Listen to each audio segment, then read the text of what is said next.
Hello दोस्तों, मैं अंकित सिंह आप सभी लोगों का विजडम हब स्टडी पर स्वागत करता हूं।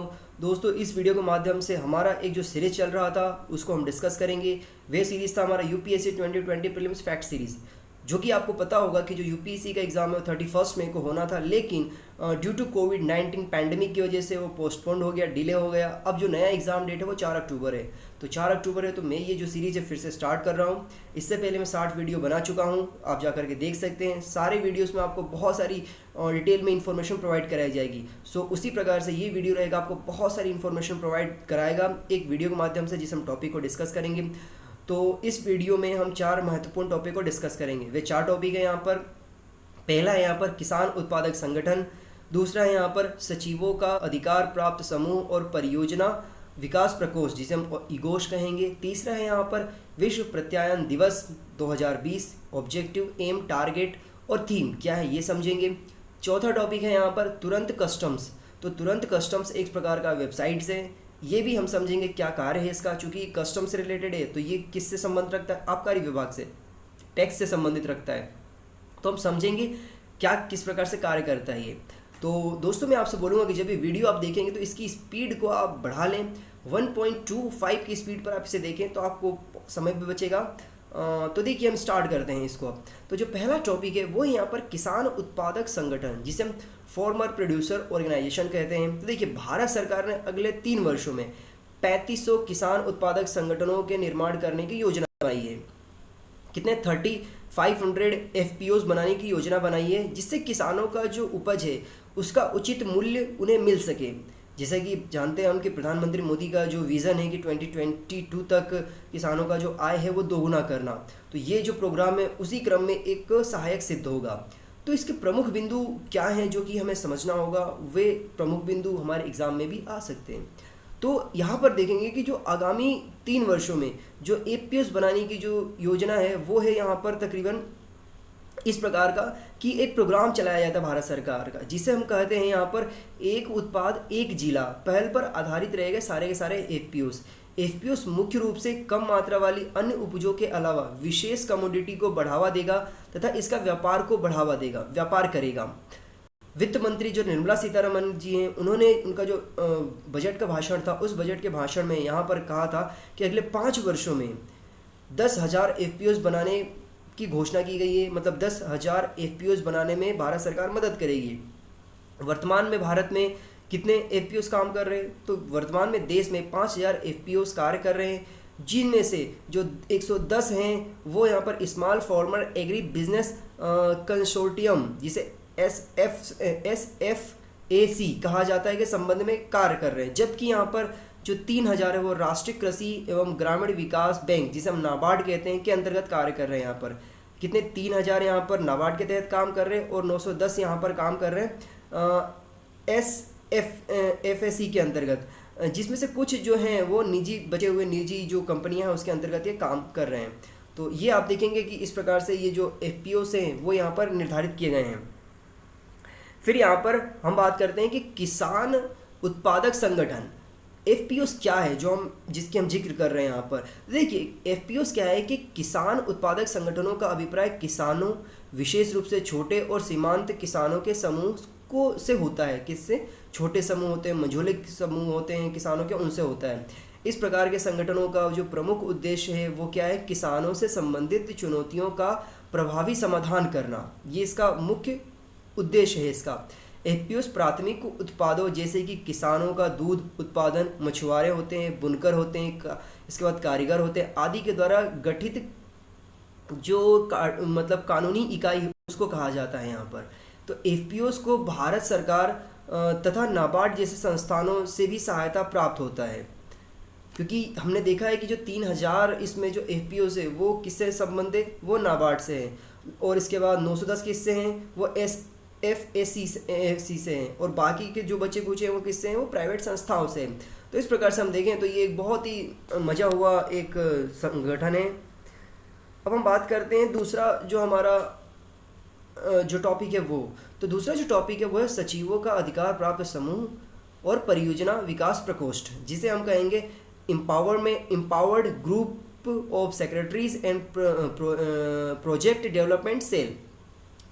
तो ये क्या है, तो देखिए क्या हुआ कि हाल ही में प्रधानमंत्री मोदी की अध्यक्षता में केंद्रीय मंत्रिमंडल ने भारत में निवेश आकर्षित करने के लिए मंत्रालयों और विभागों के सचिव हैं उनको अधिकार प्राप्त एक समूह का गठन किया है, जिसे हम पीडीसी कहेंगे। तो ये क्या कार्य करेगा ये हम इसके अंतर्गत समझेंगे।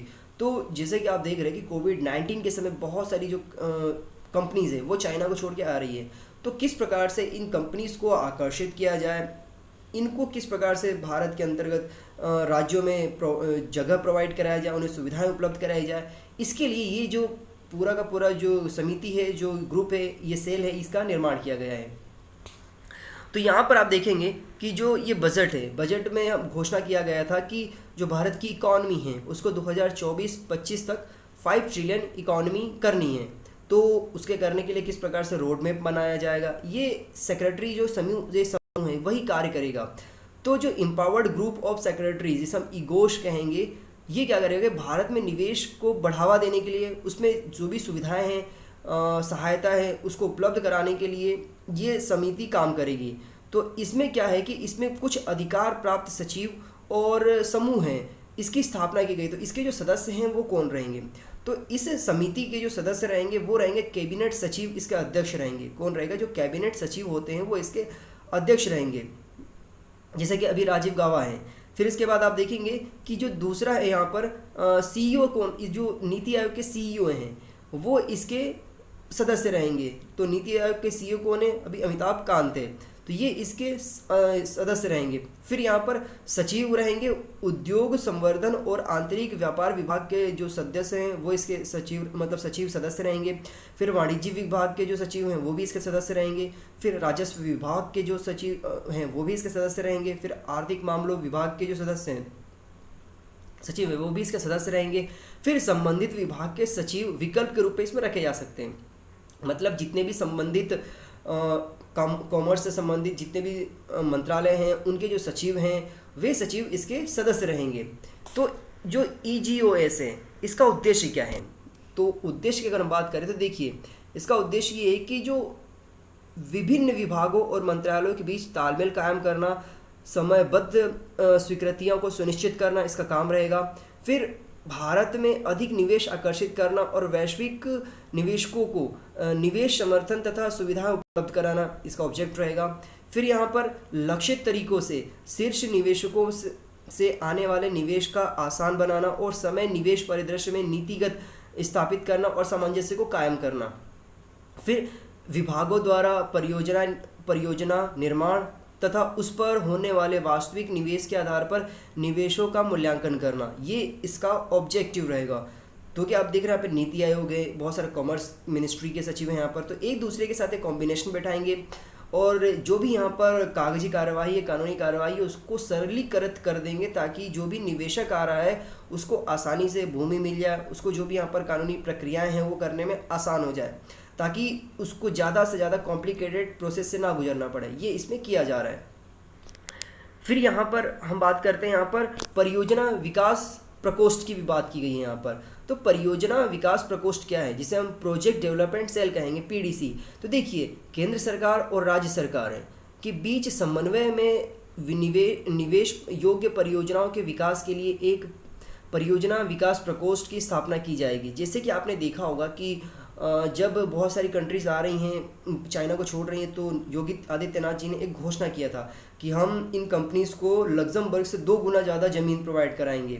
तो ये कैसे हो रहा है, राज्य इनने तो घोषणा कर दी, लेकिन जब तक राज्य भी उसको, मतलब जो सेंट्रल है वो उसको ऑथेंटिकेट नहीं करेगा, वो उसको अप्रूवल नहीं देगा, तब तक मुश्किल हो जाता है। तो राज्य सरकार और केंद्र सरकार दोनों के बीच में जो कॉम्बिनेशन बनाया जाएगा उसके लिए PDC सेल बनाया गया है, स्पष्ट रूप से हम समझ सकते हैं। फिर क्या होगा इसमें कि इसमें भारत में निवेश योग्य परियोजनाओं की जो संख्या है उसमें बढ़ोतरी होगी और FDI प्रभाव बढ़ेगा। दोस्तों FDI बहुत ज़्यादा महत्वपूर्ण है, क्योंकि जब FDI की हम बात करते हैं तो भारत में जो भी बाहर से इन्वेस्टमेंट किया जाता है उसको यहाँ पर FDI कहा जाता है।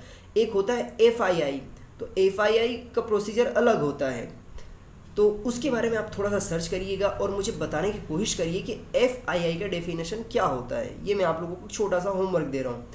देखिए फिर इसके बाद क्या है कि सचिव के दिशा निर्देशों से संबंधित केंद्रीय मंत्रालयों में एक जो अधिकारी है, अधिकारी को विशेष योग्य जो परियोजना है उस परियोजनाओं के संबंध में अवधारणा तैयार करने, रणनीति बनाने और कार्यान्वयन को जो विचार है, विवरण है, उसको प्रसार करने का काम सौंपा जाएगा। किसको? सचिवालय को। तो इसका उद्देश्य क्या रहेगा पीडीसी का? तो देखिए इसका उद्देश्य ये रहेगा यहाँ पर कि सभी जो स्वीकृतियां हैं, आवंटन के लिए ज़मीन है उसकी उपलब्धता कराना, निवेशकों द्वारा जो स्वीकार्यता है, जो निवेश के लिए जो भी पूर्ण विस्तृत परियोजना है उसके रिपोर्ट के साथ परियोजनाएं तैयार करना। फिर निवेशक जो रहेगा उसको आकर्षित करने के लिए, उसे अंतिम रूप देने के लिए कम से कम ऐसे मुद्दों की पहचान करना जिससे समाधान करने में ज़रूरत है और उसे अधिकार प्राप्त समूह के सामने रखा जा सके। ये इसका उद्देश्य रहेगा। तो इस प्रकार से हम देखेंगे कि जो भारत सरकार ने इस निर्णय के माध्यम से बहुत सारी जो अधिक निवेश अनुकूल स्थितियां हैं उसको बनाने की कोशिश करी है, ताकि जो भी यहाँ पर कॉम्प्लिकेटेड प्रोसीजर था उस प्रोसीजर से कम गुजरना पड़े यहाँ पर जो भी निवेशक आ रहे। तो ये जो प्रोसेस है, जो कि आत्मनिर्भर भारत का एक जो स्लोगन दिया गया है, एक जो योजना लेकर के आई गई है, तो ये उसमें मदद करेगा। अब हम बात करते हैं, हमारा तीसरा जो टॉपिक है वो है विश्व प्रत्यायन दिवस 2020। तो देखिए वर्ल्ड एक्रेडिटेशन डे 2020 क्या है? तो विश्व प्रत्यायन दिवस प्रत्येक वर्ष 9 जून को व्यापार एवं अर्थव्यवस्था के प्रत्यायन की भूमिका को रेखांकित करने एवं बढ़ावा देने के लिए मनाया जाता है। मतलब ये जो दिवस है ये मनाया जाता है एक अवेयरनेस के लिए। तो यहाँ पर आप देख रहे होंगे, गोल देख रहे होंगे, यहाँ पर आप साइन देख रहे होंगे, बहुत सारी चीज़ें बताता है ये। तो देखिए इसका थीम क्या है, ये महत्वपूर्ण है क्योंकि एग्जाम में आपसे थीम पूछा जा सकता है ऐसे एमसीक्यू के फॉर्म में।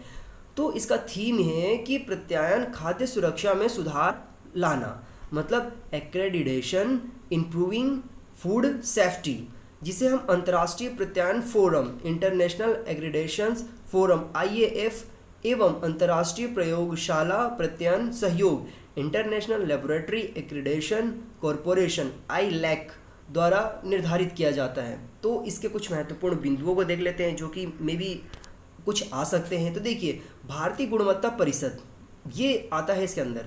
तो quality council of India QCI के 2 प्रत्यायन बोर्ड हैं, जो कि इसमें से एक है यहाँ पर राष्ट्रीय प्रमाणन निकाय प्रत्यायन बोर्ड, जिसे हम national accreditation board of certification body कहते हैं, जिसे हम NABCB कहते हैं। तो ये क्या करता है? तो देखिए ये एक तो ये हो गया, दूसरा हो जाता है यहाँ पर राष्ट्रीय परीक्षण एवं अंशांकन प्रयोगशाला प्रत्यायन बोर्ड, जिसे हम national accreditation board for testing and collaborations laboratories NABL कहते हैं। इस अवसर पर ये जो है ये क्या करेंगे, मतलब वेबिनार का आयोजन किया जाएगा, जिससे सभी जो भी हितधारक है उनको यहाँ पर भाग लिया जाएगा। तो ये क्या करता है? तो देखिए अब हमने जो यहाँ पर 2 परिषद पढ़े, 2 काउंसिल पढ़े, वो किस प्रकार से कार्य करता है। तो QCI है। तो देखिए QCI क्या है कि भारत सरकार ने भारतीय गुणवत्ता परिषद की स्थापना की थी 1997 में, 1997 में इसकी स्थापना करी थी। उद्योग संवर्धन एवं आंतरिक व्यापार विभाग के जो प्रशासनिक नियंत्रण मतलब नियंत्रणाधीन एवं जो स्वायत्त निकाय के तौर पर की थी। मतलब ये एक इंडिपेंडेंट बॉडी के रूप में कार्य करता है। इस संगठन की स्थापना का जो अनुरूप है वो प्रत्ययन निकायों के लिए राष्ट्रीय प्रत्यायन ढांचे की जो स्थापना करने एवं उसके प्रचालन के अलावा शिक्षा, स्वास्थ्य और गुणवत्ता संबंधित क्षेत्र में जो भी उपलब्ध संसाधन है उसको यहाँ पर उपलब्ध कराने के लिए कार्य करना है। फिर ये देखेंगे आप कि इसकी भूमिका क्या है। तो इसकी भूमिका है कि राष्ट्रीय प्रमाणन निकाय, मतलब जिसे हमने यहाँ पर NABCB कहा है, के द्वारा उपलब्ध कराई गई जो भी यहाँ पर सेवाएं हैं उन सेवाओं के जरिए गुणवत्ता जो है उसको प्रमाणित करना, जिसे यहाँ पर प्रमाणित करके ISO सर्टिफाइड 14001 की जो सीरीज़ है, जो श्रृंखला है, उसमें इसको सूचीबद्ध करना है। फिर खाद्य सुरक्षा प्रबंधन की जो प्रणाली है उसमें जो ISO है 22000 श्रृंखला सीरीज तथा उत्पाद प्रमाणन का एक निरीक्षण निकाय से संबंध का जो भी गुणवत्ता है उन गुणवत्ताओं का मानक करना तथा उसको किस प्रकार से एक अच्छे लेवल पे प्रोत्साहित किया जाए, इसका कार्य करना है। फिर आप देखेंगे कि जो QCI है, QCI में भारतीय उद्योगों का जो प्रतिनिधित्व 3 प्रमुख उद्योगों संघों के द्वारा किया जाता है QCI में। एक तो है एसोचैम, आपने सुना होगा फिर दूसरा है CII, कन्फेडरेशन ऑफ इंडस्ट्रियल जो है ऑफ इंडिया। फिर तीसरा आता है फिक्की। ये जो तीनों है एसोचेम, CII और फिक्की, ये तीनों QCI के द्वारा आते हैं, के अंतर्गत आते हैं, के द्वारा कार्य किया जाता है। ये क्या करते हैं, तो ये कॉमर्स को किस प्रकार से कंट्री के अंदर डेवलप करना है, किसकी उसकी गुणवत्ता को लेकर के आना है, बढ़ाना है, ये सारी चीज़ों का मापन करते हैं ये। फिर यहाँ पर आता है NABL, हमने पढ़ा है। तो NABL क्या है, तो देखिए NABL जो है वो national accreditation board for testing and calibrations laboratories है। तो NABL अनुरूप प्रत्यायन निकायों का एक मान्यता प्राप्त मतलब मान्यता प्रदान करता है। ये NABL भारत की जो भी गुणवत्ता परिषद है उसका एक घटक बोर्ड है। इसका गठन 1988 में किया गया था। फिर यहाँ पर एक अन्य है इंटरनेशनल एग्रेडिडेशंस फोरम, IAF। ओके, तो IAF क्या है यहाँ पर, तो देखिए अंतर्राष्ट्रीय प्रत्यायन फोरम एवं संगठनों का एक अंतर्राष्ट्रीय संघ है ये, जो कि सामान्य व्यापार सुविधाओं उद्देश्यों को प्राप्त करने के लिए दुनिया भर के एक साथ काम करने के लिए सहमति प्रदान करता है। ये IAF के अनुरूप क्या है कि प्रत्यायन है प्रचलन हेतु सिद्धांतों एवं जो भी प्रथा है उस प्रथाओं को विकसित करने के लिए विश्व में एक प्रमुख मंच है ये, जो कि व्यापार स्वीकृति के लिए आत्मविश्वास प्रदान करता है ये। फिर यहाँ पर आप देखेंगे कि यह एक मान्यता प्राप्त निकाय है और मान्यता माध्यम के कारण क्या करता है ये कि ये प्रणालियों, उत्पादों और कर्मियों का निरीक्षण करता है, उसको प्रमाणित करता है और उसको पंजीकृत करता है। तो ये इसका एक पूरा का पूरा प्रोसेस है। फिर यहाँ पर एक अन्य आ जाता है, यहाँ पर अंतर्राष्ट्रीय प्रयोगशाला प्रत्यायन सहयोग, इंटरनेशनल लेबोरेटरीज एक्रेडिटेशंस कॉरपोरेशन, ILAC। तो ये क्या है, ILAC की अगर हम बात करें तो ILAC की जो शुरुआत है वो पहली बार एक सम्मेलन के रूप में हुई थी। यह सम्मेलन जो है वो 24 से लेकर के 28 अक्टूबर 1977 को कोपेनहेगन डेनमार्क में आयोजित किया गया था, जिसका उद्देश्य मान्यता प्राप्त परीक्षण एवं अंशांकन परिणामों की स्वीकृति को संवर्धन द्वारा व्यापार की जो भी सुविधाएं हैं उन सुविधाओं को बनाने के लिए अंतर्राष्ट्रीय सहयोग को विकसित करना इसका ऑब्जेक्टिव था। फिर क्या होता है कि 1996 में ILAC जो प्रत्यायन निकाय है उसके बीच आपसी समझौते के नेटवर्क को स्थापित करने वाले एक चार्टर के तहत एक औपचारिक सहयोग संगठन का संगठन बन जाता है। एक चार्टर लेकर के आया जाता है। यहाँ पर आप देखेंगे तो 8 वर्षों के बाद फिर 2000 में विश्व के 28 देशों के प्रयोगशाला प्रत्यायन निकायों से संबंधित ILAC के 36 पूर्णकालीन सदस्यों ने मिलकर के निर्यातित जो प्रोडक्ट होता है उस प्रोडक्ट के लिए तकनीकी परीक्षण व अंशांकन डेटा को स्वीकृति को बढ़ावा देने के उद्देश्य से अमेरिका के वॉशिंगटन DC में ILAC म्यूचुअल यहाँ पर रिकॉग्नाइजेशन जो अरेंजमेंट है उसको यहाँ पर इन्होंने हस्ताक्षर किया, जिसका हम यहाँ पर ILAC-MRA के नाम से जानते हैं इस पूरे जो एग्रीमेंट है उसको। फिर यहाँ पर आप देखेंगे तो अंशांकन एवं जो परीक्षण प्रयोगशाला है के लिए यहाँ पर 31 जनवरी 2001 से ये प्रभावी हो गया। तो यहाँ पर ये जो चीज़ें हैं आ जाती है कानून के रूप में इम्प्लीमेंट हो जाता है 31 जनवरी 2001 से, तब से ये चला हुआ आ रहा है। तो ये जो संगठन है ये बहुत ही एक व्यापक रूप से काम करता है। ये जो विश्व प्रत्यायन दिवस है ये इसको मनाने का ऑब्जेक्टिव आप देख रहे हैं कि इंडिया लेवल पे काम करता है, इंटरनेशनल लेवल पे भी ये काम करता है ये। फिर जो हमारा चौथा टॉपिक है वो है दोस्तों यहाँ पर तुरंत कस्टम। तो तुरंत कस्टम क्या है, तो देखिए तुरंत कस्टम की अगर हम बात करते हैं तो ये क्या है कि केंद्रीय अप्रत्यक्ष एवं सीमा शुल्क बोर्ड, जिसे हम central board of indirect taxes and customs जिसे CBIC कहा जाता है, ने बेंगलुरु व चेन्नई में अपना फ्लैगशिप कार्यक्रम तुरंत कस्टम, एक फ्लैगशिप प्रोग्राम है ये, एक अभी स्टार्ट किया गया है। इसके सफलता के आधार पर आगे और काम किए जाएंगे, इसमें लॉन्च किया है। तो क्या है इसके प्रमुख बिंदु, तो देखिए CBIC ने बताया है कि यह आयातित वस्तुओं से कम समय में सीमा शुल्क निकासी के लिए जो प्रौद्योगिकी का लाभ उठाने के लिए संबंधित कार्य करेगा। ये कैसे करेगा ये, तो इस कार्यक्रम के तहत जो आयातकों हैं जो यहाँ पर एक्सपोर्ट करते हैं एवं आयात किए गए सामान का जो क्लियरेंस, फेयरनेस, कॉन्टैक्टलेस एवं पेपरलेस होगा। कैसे होगा, फटाफट करेगा, इसमें कागज़ नहीं लगेंगे, क्लियरेंस फटाफट हो जाएगा इसमें, ये करेगा। मतलब हम समझना पड़ेगा कि तुरंत कस्टम के जरिए, नाम इसका तुरंत है, अर्जेंट, तुरंत। आयातित सामान अगर चेन्नई में आया है तो उसका क्लियरेंस बेंगलुरु में बैठा हुआ ऑफिसर दे सकता है आराम से। मतलब चेन्नई में जो है यहाँ पर तमिलनाडु में है, बेंगलोर कहाँ पर है, कर्नाटक में है। तो दोनों राज्यों के बीच में क्लियरेंस को लेकर के प्रॉब्लम आएगी तो इसके माध्यम से नहीं आएगी। इसी तरह अगर बेंगलुरु में कोई सामान आया है और उसको क्लियरेंस चेन्नई में बैठा हुआ ऑफिसर के आराम से दे देगा, ये इसका सिंपल सा प्रोसेस है। फिर यहाँ पर तुरंत custom ease of doing business के लिए एक प्रमुख सुधार पहल है ये।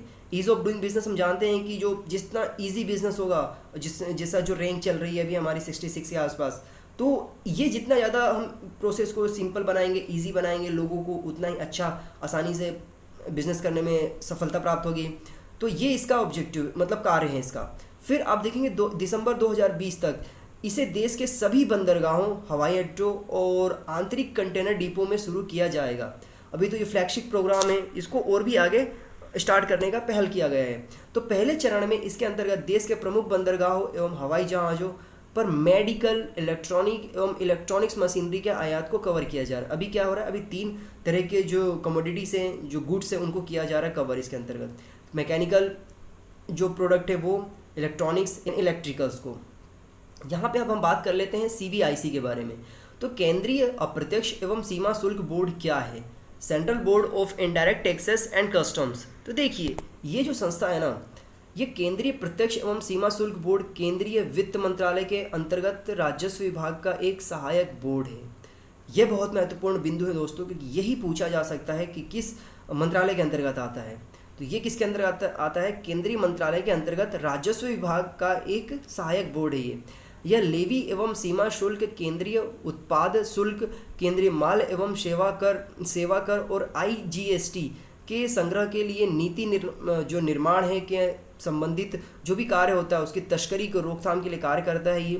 यह बोर्ड अपने अधीनस्थ संगठनों के लिए एक प्रशासनिक प्राधिकरण के रूप में कार्य करता है, जिसे कस्टम हाउस, केंद्रीय उत्पाद शुल्क एवं केंद्रीय GST आयुक्त, मतलब सेंट्रल एक्साइज एवं सेंट्रल GST के नाम से जाना जाता है यहाँ पर। केंद्रीय राजस्व, इसके बाद नियंत्रण प्रयोगशाला भी इसके अंतर्गत शामिल हो जाती है, मतलब सेंट्रल रेवेन्यू कंट्रोल लेबोरेटरी इसके अंतर्गत शामिल हो जाती है। तो इसका जो ऑब्जेक्टिव और टारगेट और एम होता है वो क्या होता है कि जो भी तस्करी होती है टैक्सेस में, जो लोग काटने की कोशिश करते हैं और बहुत सारे डेटा को छुपाने की कोशिश करते हैं, उसकी जांच करना, उसको पहले ही रोकना, ये इसका काम होता है। इसलिए ज़्यादातर कहाँ पे काम करता है? इसलिए ज़्यादातर एयरपोर्ट्स पे होते हैं, बंदरगाह जो होते हैं वहाँ पर होता है, जो यहाँ पर ट्रांसपोर्टेशंस होता है उसको ये कवर करते हैं। ये इनका ऑब्जेक्टिव होता है, इनका कार्य क्षेत्र होता है। तो दोस्तों इस वीडियो के माध्यम से मैंने आप लोगों के सामने 4 महत्वपूर्ण टॉपिक डिस्कस किए।